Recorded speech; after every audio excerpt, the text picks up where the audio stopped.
নমস্কার বন্ধুরা, তোমরা সবাই কেমন আছো? আশা করি ভালো আছো। আমিও ভালো আছি। তোমাদের সবাইকে স্বাগতম। আজ কিন্তু আমি তোমাদেরকে খুব সাধারণ একটা রেসিপি করে দেখাবো। তো রেসিপিটা দেখতে হলে কিন্তু আমার সাথে প্রথম থেকে শেষ পর্যন্ত থাকতে হবে। তো এখানে কিন্তু আমি তরকারিটা রান্না করার জন্য কড়াইটা গরম করে নিয়ে তেল গরম করে নিয়ে কেটে রাখা কচুরমুখী আর আলু দিয়ে দিয়েছি। দিয়ে এখানে কিন্তু আমি অল্প পরিমাণে হলুদ দিব। কচুরমুখী আলুটা কিছুক্ষণ কিন্তু আমি ভালো করে ভেজে নেব। গরমের দিনে কিন্তু অতি উত্তম একটা রেসিপি, খুবই সুস্বাদু আর একদম সিম্পলভাবে তোমরা এটা ঘরে যে কোনো সময় তোমরা এটা করে নিতে পারবে। দেখো ভেজে নেওয়া হয়ে গেছে। এখন কিন্তু আমি এগুলো উঠিয়ে নেব। উঠিয়ে নেওয়ার পরে এখানে আমি অল্প পরিমাণে তেল দিয়ে দিব। তেল গরম হয়ে গেছে। এখন এখানে আমি কালো জিরা আর গোটা জিরা দিয়ে দেব। তারপরে দিব তেজপাতা। দেওয়া হয়ে গেলে এখানে একটু ভেজে রাখা কচুরমুখী আর আলু দিয়ে দিব। দিয়ে একটু নেড়ে চেড়ে নেব।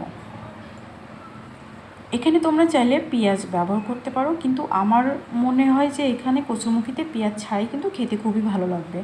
দেখো এখানে কিন্তু আমি দিয়ে দিব ধনে গুঁড়া আর অল্প পরিমাণে হলুদ। আমি ভাজার সময় হলুদ দিয়েছিলাম, এই জন্য কম পরিমাণে দিয়েছি। আর দিয়ে দিব স্বাদ মতো লবণ আর কাঁচা লঙ্কা। তোমরা ঝাল বুঝেই দিবে এখানে। এই যে দেখো সব কিছু দেওয়া হয়ে গেলে এখানে কিন্তু আমি ভালো করে সব কিছু মিশিয়ে নিয়ে কিছুক্ষণ ভেজে নেব।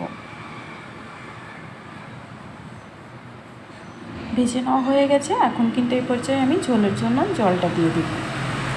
ঝোলটা ফুটে আসা পর্যন্ত আমি কিছুক্ষণ ঢেকে রান্না করে নেব।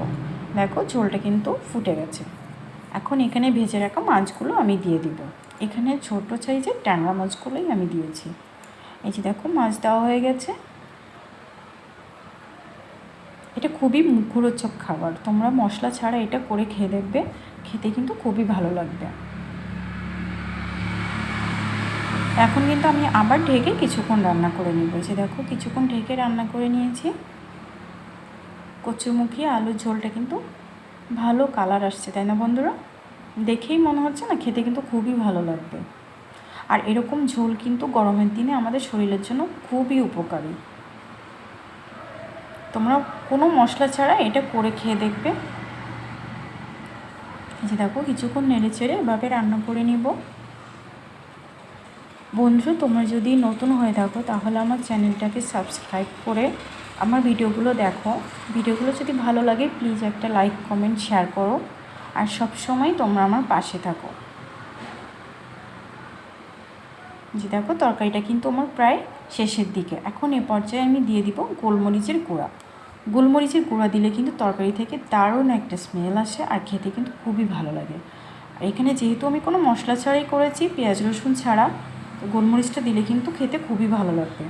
দেখো তরকারিটা কিন্তু আমার এখন প্রায় শেষের দিকে। এভাবে কিছুক্ষণ জাল দিয়ে আমি রান্না করে নেব। তোমাদের যদি আমার রান্নার ভিডিওটা ভালো লাগে প্লিজ তোমরা কমেন্টে আমাকে বলবে। এই যে দেখো তরকারিটা আমি কিন্তু হয়ে গেছে। এখন চুলোটা আমি নিভিয়ে দিয়েছি। তরকারিটা আমি অন্য পাত্রে নামিয়ে নেব। দেখো কচুরমুখী আলুর ফাইনাল লুক। তো ভিডিওটা আজকের মতো এই পর্যন্ত। সবাই ভালো থাকবে, সুস্থ থাকবে।